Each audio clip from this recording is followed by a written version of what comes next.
Uma notícia foi publicada pelo GE.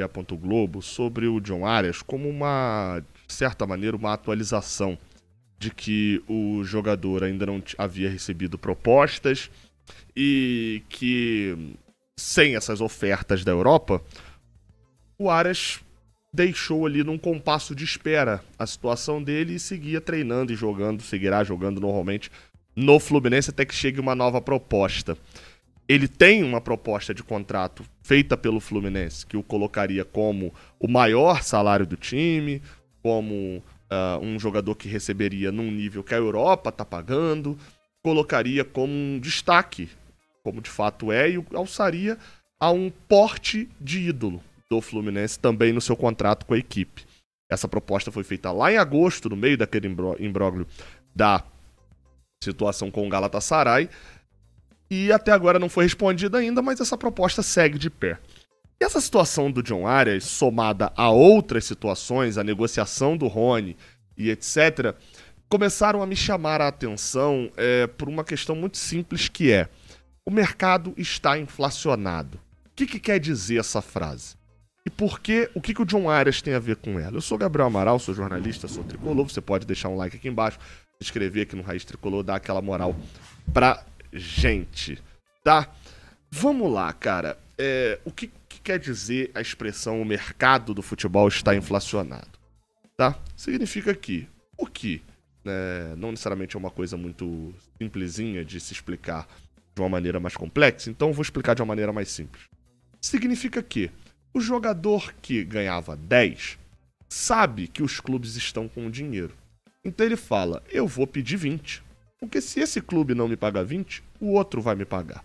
E aí, ele pedindo 20, o jogador, que é um pouco melhor do que ele, que ganhava 12, vai falar, se ele pediu 20, eu posso pedir 30. E aí o mercado começa a subir os valores, porque sabem que os clubes têm dinheiro, e começa a se tornar tudo muito caro. Vamos lá, a explicação foi bem simples, agora vamos para a explicação prática. O que tem acontecido? Vocês viram e acompanharam, aqui no Raiz Tricolor inclusive, a negociação do Fluminense pelo atacante Rony, do Palmeiras. O Palmeiras não quer mais contar com o jogador, o treinador não vê mais utilidade no jogador dentro do elenco, a equipe alviverde, a diretoria não quer pagar mais o salário do jogador, acha que não vai ter um rendimento aceitável em 2025 para frente, e mais ele tem contrato ainda para receber esse salário. E ele deseja ser transferido. Pois bem, o Rony, então, começa a ir pro mercado, quem vai ser interessado e tal, e aí algumas equipes levantam a mão querendo o Rony. Entre elas, o Fluminense. O Fluminense chega para negociar e o Rony recebe qual salário? Cerca de R$1 milhão. Aí você vai falar, pô, Gabriel, mas o Rony faz sentido ganhar R$1 milhão. Ele joga no Palmeiras, um time que tem muito dinheiro e que tem um destaque muito grande. Logicamente, vai pagar mais também para os seus jogadores.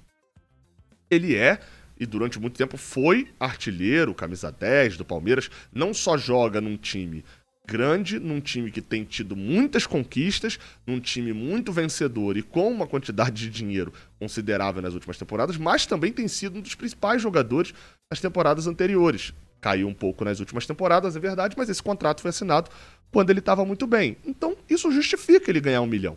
E eu concordo. Justifica ele ganhar R$1 milhão no Palmeiras. O Fluminense vai negociar com o Rony chega pro Fluminense e fala o seguinte, eu quero R$1,5 milhão de salário, mais luvas e mais bônus para negociar com você. A gente vai ver o Ángel Romero, jogador do Corinthians, que o Fluminense chegou a demonstrar interesse, dar uma sondada lá atrás. O Fluminense sondou, não chegou a negociação, no final das contas o Ángel Romero renovou com o Corinthians, ganhando mais de R$1 milhão por mês.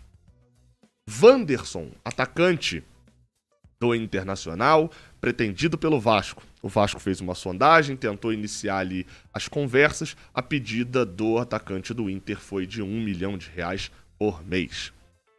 Eu poderia continuar citando vários exemplos, como a transferência do Tassiano, do Bahia para o Santos, e mais uma série de transferências e de jogadores que estão ganhando salários muito acima do que faz sentido para os clubes que estão contratando pagarem.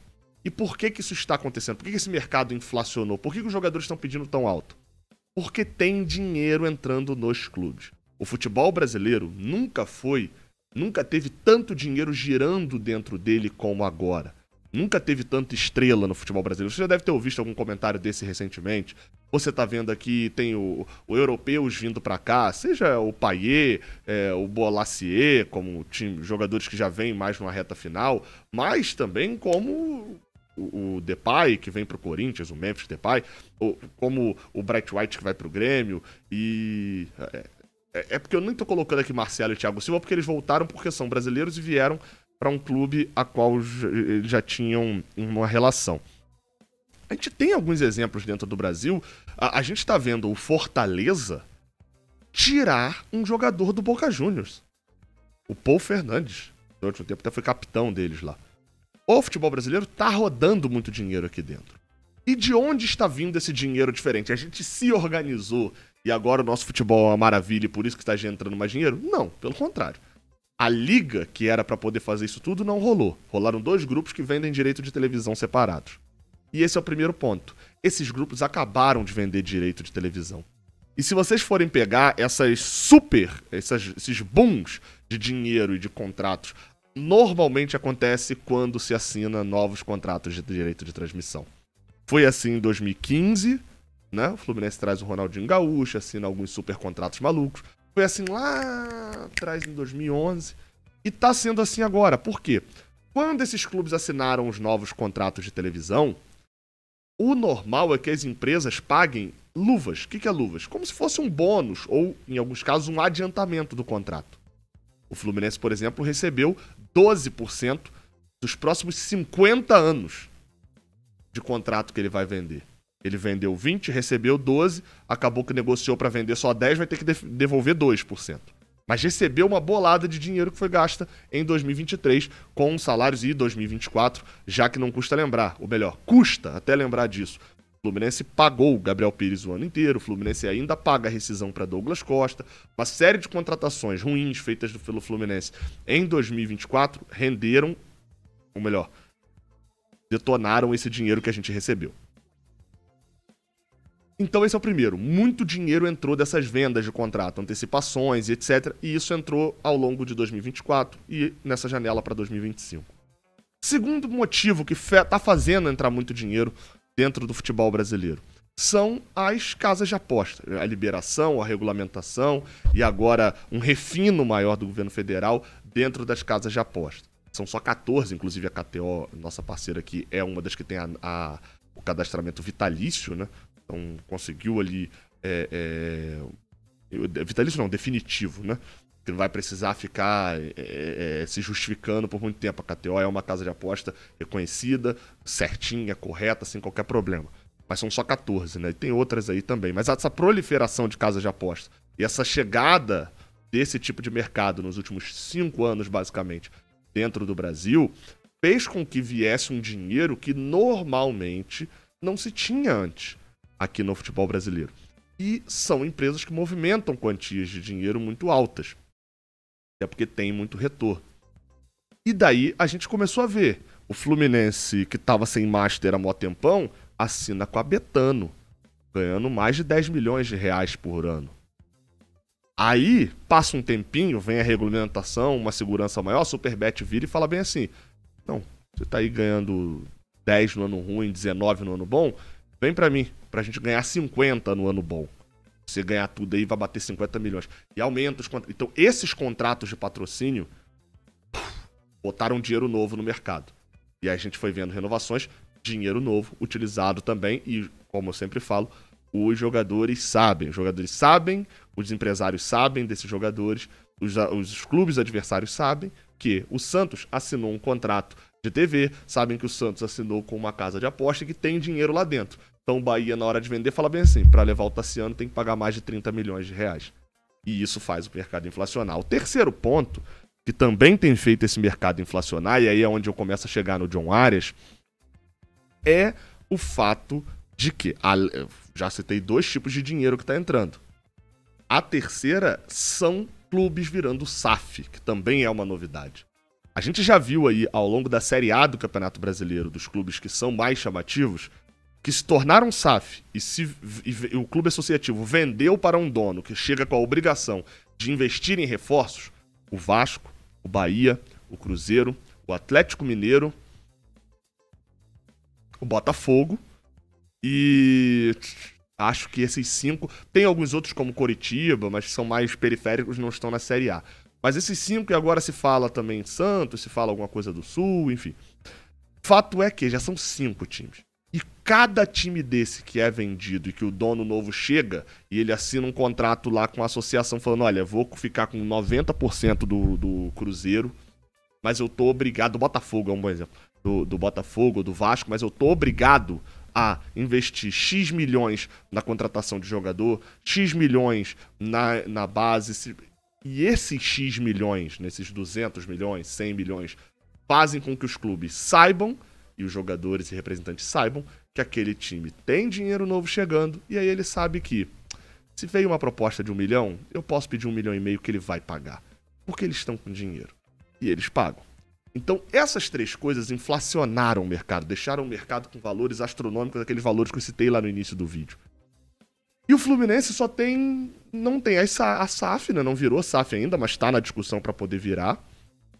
Mas não custa lembrar que as outras 3, dos 3 fatores, 2 são só agora.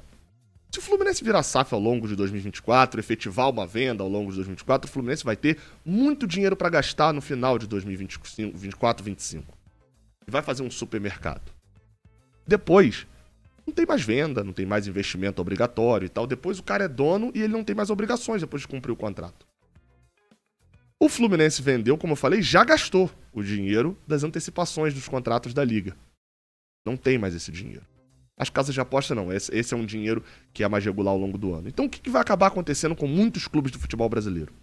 O clube que assinar com o Rony aqui no Brasil, pagando 1,5 milhão, com a justificativa de que o mercado está inflacionado e está caro contratar mesmo, se o Vasco pegar o Wanderson pagando 1 milhão porque está caro e é assim, se não for assim você não negocia, vai chegar daqui a 2 anos, não vai ter essa injeção toda de dinheiro dentro do futebol brasileiro. Porque o futebol brasileiro não conseguiu criar um produto suficiente a ponto de gerar esse dinheiro todo regularmente. Foram alguns dinheiros que entraram agora e que não vão estar aí em 2027. As casas de aposta ainda vão estar patrocinando, mas não vai ter renovação de contrato de TV em 2026 para entrar dinheiro novo. Não vai ter venda de SAF no Atlético Mineiro para obrigar a ter investimento em 2026. E aí de onde que vai se tirar o dinheiro para pagar o salário do Wanderson, que ganhou 1 milhão por mês negociando nesse momento? Esse é o principal problema. E é onde, para mim, o Fluminense estava errando com o Rony e, graças a Deus, a negociação não se concretizou. Porque talvez nesse ano tenha esse dinheiro para poder pagar, porque todos os clubes estão com dinheiro para este ano. E se você pagar 1,5 milhão no Rony, no ano que vem você também vai ter que pagar, porque esse contrato vai ser de 2, 3 anos. E vai ter clube quebrando. Vai ter clube quebrando. E aí é onde a gente chega no John Arias. Se o mercado interno está tão caro, se o mercado interno está tão bizarro, e claro, se o mercado interno está pagando valores astronômicos em jogadores de dentro aqui mesmo do mercado, por que não vender o John Arias para o mercado interno? Pensando em dinheiro. O Fluminense poderia, tenho certeza que se chegasse para o Cruzeiro e falasse que quer 16 milhões de euros no John Arias, um valor que a gente não vai receber vendendo para a Europa, provavelmente 16, 18 milhões de euros, com a gente ficando com 9, com 10 milhões de euros no John Arias pela nossa parte, provavelmente esse negócio aconteceria. Talvez o Palmeiras, que pagou 18 no Paulinho, que eu tenho certeza também que é avaliado mais abaixo que o John Arias também. Mas por que isso não acontece? 2 motivos básicos. Primeiro, porque o Fluminense não quer vender para outro adversário do Brasil, porque coloca o John Arias num pedestal de ídolo. E nem tô julgando aqui que isso é certo ou errado. Para mim é certo, inclusive. O John Arias não poderia ir para um adversário do Brasil. Isso colocaria o Fluminense rebaixaria o Fluminense num nível de mercado, num olhar de mercado. O Fluminense vende pro Brasil e o Brasil vende pra Europa. Entendeu? Então não acho que seria bom mesmo. O segundo e principal o John Arias não quer jogar no Brasil. O John Arias, ele não tem qualquer problema de jogar no Fluminense. O problema dele é de jogar aqui no Brasil. Ele quer ir morar na Europa, ele quer ir jogar na Europa. Então, o sentido é muito simples. A venda do John Arias vai acabar sendo por um preço um pouco mais baixo do que poderia ser aqui no Brasil, porque, como eu falei, eu tenho a certeza de que se o Fluminense decide e o John Arias aceita uma venda para o Brasil, o Fluminense provavelmente ganharia mais dinheiro. Porém, não vai rolar porque não é o desejo nem do Fluminense e nem do John Arias que ele continue no Brasil num outro clube. Seja por uma questão moral do Fluminense, seja por uma questão de decisão do próprio John Arias. O mercado atual pagaria muito no John Arias. Esses valores estão extremamente inflacionados. Repetindo, ia ter time pagando 2 milhões de salário no John Arias, talvez. Ia ter time pagando 16 milhões de euros no John Arias. Mas não adianta querer vender, o próprio jogador já não iria querer ir. Então, assim, até esse momento, o que pode acabar acontecendo? O John Arias ficar mesmo no Fluminense. Eu já falei algumas vezes, a minha opinião sobre ele é muito simples. Eu acho que o John Arias não faz questão de ser ídolo do Fluminense. E eu acho que isso é ok, tá? Foi um grande jogador, nada paga a importância do John Arias em 22, 23 e 24 do Fluminense. Só que ele nunca quis dar um passo maior e se tornar num lugar inquestionável de ídolo do torcedor. Isso é fato. O desejo dele de ir para a Europa é maior do que isso. Talvez essa falta de propostas mude um pouco a rota desse navio. Vamos ver. John Arias tem contrato até o meio do ano que vem, um pouquinho ali, acho que até agosto. No meio do ano devem vir investidas mais fortes, mas assim, até lá, meu amigo, que bom que o John Arias está no Fluminense. Enfim, tá? Fiz uma análise aí aproveitando essas duas questões, tanto o mercado inflacionário, o quão inflacionário está o mercado, os valores astronômicos que estão pagando e por que isso vai acabar dando merda no futuro. E o segundo fator, que é o fator John Arias, que talvez a gente ganhasse mais dinheiro vendendo para o mercado interno, mas isso não vai acontecer, talvez nem deva acontecer. Só um parêntese para poder fechar. Gabriel, mas tem que montar time forte mesmo, porque aí é campeão e ganha muito dinheiro. Pois bem, se 5 times montarem times muito fortes, gastando 5 bilhões de reais cada um, dinheiro que nem tem dentro do futebol brasileiro, cada um gasta 5 bilhões de reais, 5 times brasileiros. Sabe o que vai acontecer? Pelo menos, 2 deles, no mínimo 2 deles, vão terminar o ano revoltados, putos, porque não ganharam nada. Porque aí, pelo menos, um vai ganhar Brasileirão, um Copa do Brasil e um Libertadores. Isso se um não papar 2, igual o Botafogo esse ano. O Botafogo levou 2. E aí você pode ter investido 50 bilhões. Se você não foi campeão, você deu prejuízo, você fracassou e etc. Por isso que eu sempre falo que futebol não dá lucro. Por quê? Futebol é um investimento horroroso que não dá lucro. Porque na maioria das vezes você vai botar dinheiro e não vai ganhar. É isso, tá? Tamo junto. Até a próxima. Valeu.